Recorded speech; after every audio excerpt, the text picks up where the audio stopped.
নমস্কার, আশা করি সবাই খুব ভালো আছেন। এখন আস্তে আস্তে পুজো আসছে, একটা ফেস্টিভ সিজন আসছে, ন্যাচারালি সবার মধ্যে একটা উন্মাদনা তৈরি হচ্ছে। আমি আজকে এই ভিডিওটা করার পিছনে একটা কারণ আছে, সেটা হচ্ছে সম্প্রতি আমার একটি বই বেরিয়েছে নাগমণির সন্ধানে। আপনারা হয়তো স্ক্রিনে উল্টো দেখছেন, কিন্তু এই বইটি সেন ব্রাদার্স থেকে বেরিয়েছে এই জুলাই মাসে 15 তারিখে। বইটি সম্পর্কে আমি দুটো কথা বলবো, কারণ আমাকে বেশ কিছুদিন ধরেই অনেকে বলছেন যে বইটা সম্পর্কে লিখতে, বা যারা বইটা নিতে চান তারা ঠিকানা বা ফোন নাম্বারটা চাইছেন। দেখুন, আমি বইটা নিয়ে একটা যে কথাগুলো বলার সেটা বলবো। এই বইটার পিছনে একটা সত্যের ছোঁয়া আছে, ঠিক আছে, কিন্তু আমি পুরো ঘটনাটা বলতে পারবো না, কারণ আমার বান্ধবী যিনি এর সঙ্গে জড়িত আছেন তার কথা ভেবে। তো বিষয়টা হলো নাগমণি। নাগমণি কী? নাগমণি কি আদৌ আছে না নেই? নাগমণি আছে কি নেই এটা নিয়ে আমি কোনোদিনও ভাবিনি, কিন্তু একবার আমি যেটা আমার ভূমিকায় লিখেছি, একবার এক সাধু আমাকে বলেছিলেন যে যা নেই তা তো পৃথিবীতে হয় না, কোনো না কোনো সময় এটা ছিল। আজকে হয়তো লোকে বিশ্বাস করে না, বা আজ হয়তো বিলুপ্ত হয়ে যেতেও পারে, কিন্তু ছিল। কেন বাঘের মাথায় মণি কেউ বলে না, কোনো পাখির মাথায় মণি কেউ বলে না, কিন্তু বলে সাপের মাথায় মণি। এবং আমি জ্যোতিষ করতে গিয়ে দেখেছি এই যে মণিটাকে কনসিডার করা হয় রত্ন হিসেবে, ঠিক আছে। আগেকার দিনে অনেক রাজার কাছে এই নাগমণি থাকতো, মানে তারা কোনো না কোনোভাবে ওইটাকে জোগাড় করতেন, এবং সেটা ওনাদের বল দিত। মানে এটা একটা মানে কি বলবো আপনাকে, পাওয়ার দেয়, মানে মানসিক পাওয়ার। যেরকম আমরা রত্ন ধারণ করি, রত্ন ধারণ করলেও তো মানসিকভাবে অনেকটা রিলিফ পায়, তো সেই রকমই নাগমণি কিন্তু ওয়ান কাইন্ড অফ রত্ন, যেটা আমি জ্যোতিষ করতে গিয়ে বুঝেছি। বেশ কয়েকটি পুরাণে নাগমণির উল্লেখ আছে, সেগুলো আমি আমার বইতেও লিখেছি। এবং এই নাগমণি থাকলে কি হয়, মানে মানুষের জীবনে কি উন্নতি হয়। কিন্তু নাগমণি তো খুব দুর্লভ জিনিস, এ তো পাওয়া যায় না। কিন্তু নাগ সম্পর্কেও বেশ কিছু তথ্য আমি দিয়েছি, মানে ধরুন আমাদের জীবনে যে গরল, যে বিষ, সেগুলোর জন্যে কি করণীয়, মানে নাগেদের ভূমিকা কী, এবং নিয়মিতভাবে যদি কেউ কোনো বিশেষ মন্ত্র জপ করে তাহলে কি তার জীবনের থেকে বিষটা কমবে, ইত্যাদি ইত্যাদি এই বিষয়গুলো জড়িয়ে, এবং আধ্যাত্মিকতার বিষয়টা জড়িয়ে। কারণ শিব হচ্ছেন নাগেদের দেবতা। যখন মহাদেব বিষ পান করেছিলেন তখন তার ছিটে ফোঁটা নিচে পড়েছিল, এবং সেইগুলোই বিছে সাপ এই বিষাক্ত এরা পান করেছিল, এবং তার জন্যেই ওদের মধ্যে বিষ, এবং এই জন্যেই মহাদেবের এত প্রিয় তারা। তো যাই হোক, এই বিষয়গুলো উঠে এসেছে, এবং বেশ কিছু আধ্যাত্মিক বিষয় উঠে এসেছে যেগুলো আমাদের দৈনন্দিন কাজে লাগার মতন।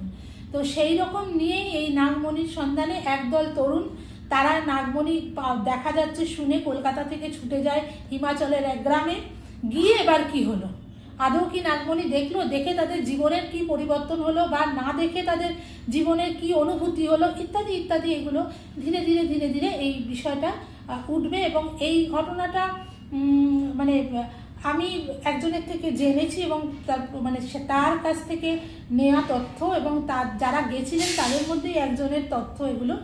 তো যাই হোক, আমি বিস্তারিততে যাব না, কারণ তাদের বারণ আছে দেওয়া। সত্য ঘটনা সবসময় তো ফলাও করে বলা যায় না, কিন্তু তার উপরেও কিছু কাজ আবার আছে যেগুলো আধ্যাত্মিকতার সঙ্গে রিলেটেড, মানে শুধু ওইটা না, ওটা তো এক লাইনের স্টোরি লাইন, তার উপরে কিছু আধ্যাত্মিকতা। আমি নিজে যখন পড়াশোনা করতে গিয়ে দেখেছি জ্যোতিষশাস্ত্রে প্রচুর জিনিস আছে নাগ সম্পর্কিত, এবং আমাদের জীবনের বিষ সংক্রান্ত। তো সেই সমস্তগুলোই আমার এই বইতে উঠে এসেছে। যদি কেউ আধ্যাত্মিক বই পড়তে ভালোবাসেন এবং এগুলো জানতে চান, এবং যা যা ওখানে মন্ত্রতন্ত্র আছে সেগুলো যদি নিজেদের জীবনে কাজে লাগাতে চান, নাগমণি আপনি কিনতেই পারেন। আমি সুবিদ্যার ফোন নাম্বার দিয়ে দেবো, সেন ব্রাদার্স থেকে এটা বেরিয়েছে। সুব্রতদা, সুবিদ্যা দুজনকেই ধন্যবাদ, এবং আমি সব ডিটেলস দিয়ে দেবো।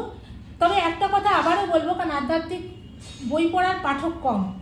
যারা সত্যি সত্যি আধ্যাত্মিকতাকে ভালোবাসেন এবং মনে করেন যে না বিষয়গুলো জানা দরকার, এবং তারাই কিনবেন। বইটার সব ডিটেলস আমি দিয়ে দেবো আমার লেখা বা এই ভিডিওর সঙ্গে। আশা করি যারা পড়বেন তারা নিরাশ হবেন না, কারণ হিমালয়ের পুঙ্খানুপুঙ্খ ব্যাখ্যা রয়েছে। যারা বেড়াতে ভালোবাসেন তাদের পক্ষে ওই বইটি যেরকম গ্রহণযোগ্য হতে পারে, সেরকম যারা আধ্যাত্মিকতায় বিশ্বাসী, বিশেষ করে শিবকে ভালোবাসেন, কারণ ওখানে যে শিবলিঙ্গটা রয়েছে সেটার কিছু গুণ আছে।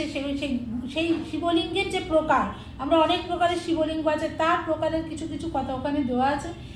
আশা করি আপনারা যারা আধ্যাত্মিক বই পড়তে ভালোবাসেন তাদের অবশ্যই ভালো লাগবে। ভালো থাকবেন, আবার কোনো নতুন বিষয় নিয়ে আসবো। কথা বলতে। খুব কাজের চাপ যাচ্ছে, লেখার প্রচণ্ড চাপ চলছে, মানে আমি নিয়মিতভাবে লেখা দিতে পারছি না। তারপরে ওই আমার মা মারা গেছেন গত বছর, তার বাৎসরিক কাজ হলো, এইসব নিয়ে খুব বাড়িতেও একটা চাপের মধ্যে ছিলাম, কোনো কাজই করে উঠতে পারছিলাম না। এবং আমার বন্ধুরা নিশ্চয়ই সেটা বোঝেন, আমার সঙ্গে যারা রয়েছেন, লেগে রয়েছেন, যারা আমার সঙ্গে যুক্ত তারাও জানেন।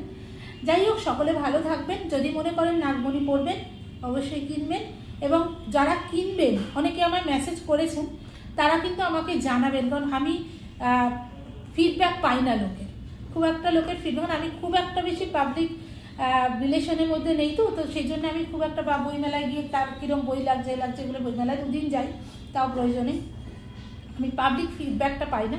যদিও আপনারা আমার কাছে পাবলিক নন বন্ধু, কিন্তু তবুও আপনাদের নিজের লোকেদের থেকে জানতে পারলে খুব ভালো লাগে। সম্প্রতি একটি ছেলে কেশব আমার ছোট ভাই, ও লেখক, ভালো লেখেন উনি, তো ওই কেশব আমার এই নাগমণিটা পড়ে একটা রিভিউ করেছিলেন, কিন্তু আমি ফেসবুকে দেওয়ার কথা ভুলেই গেছিলাম। তো সেদিনে একজন মনে করিয়ে দিলেন যে ওটা ফেসবুকে হয়তো দেবো ফেসবুকে, আপনারা পড়ে দেখবেন যে উনি খুব সুন্দরভাবে লিখেছেন, লেখকের লেখা যেমন হয় আর কি। তো যাই হোক, এই সব মিলেই নাগমণি, আশা করি যদি আপনারা পড়েন কেউ নিরাশ হবেন না। যদি আধ্যাত্মিক বই পড়তে ভালোবাসেন অবশ্যই নাগমণি কিনবেন। ভালো থাকবেন। নমঃ শিবায়। নমস্কার।